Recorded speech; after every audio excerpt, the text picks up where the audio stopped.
What's up, guys? Welcome to your 82nd Android tutorial. And what I want to quickly show you guys is I added some buttons, as you can see here in our linear layout, right before our slider drawer. And we're going to click this, and now we're going to open our handle. But as you can see, it just stops right here because, you know, for linear layout, that's all the available height that we have. But basically, a way that we can surpass that is using something called the frame layout, and that's what this tutorial is going to be about. Just so again you guys can be a little more customized in your application.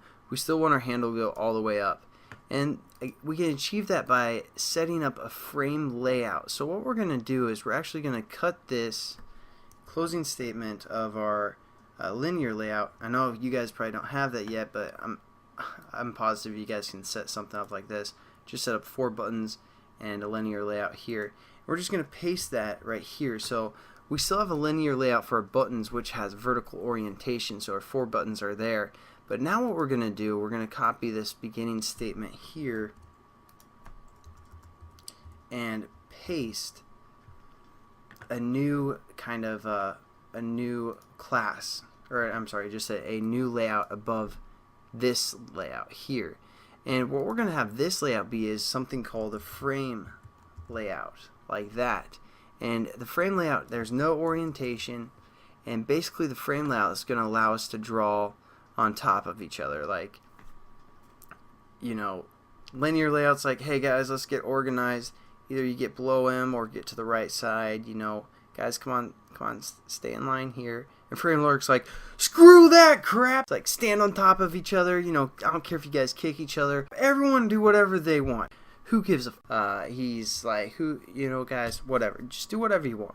So that's what we're gonna set up here to encompass our whole class. And then we just have to close off our frame layout here below our sliding drawer. So now when we run our application, it's gonna get buck wild.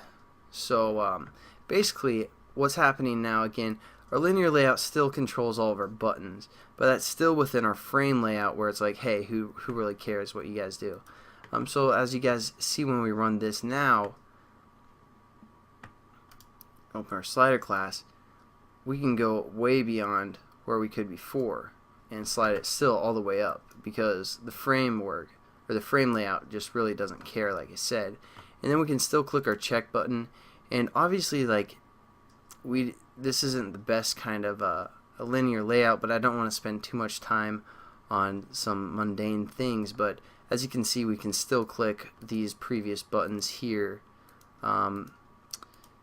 So, you know, that's not probably the best choice when you guys have a drawer like this, a sliding drawer. But, you know, that's fine. I just wanted to show you guys what the frame layout could do for you, and you know, you can develop that way as well. And if we didn't have this linear layout here, basically all 4 of these buttons would just compile on top of each other, because again, the frame layout doesn't even care. So that's pretty much the end of this tutorial. Just to introduce you guys to the frame layout and get you going with that. And then the next tutorial, we're just going to quickly just code that drawer, and I'm going to show you some of the methods that you can use. But here we go.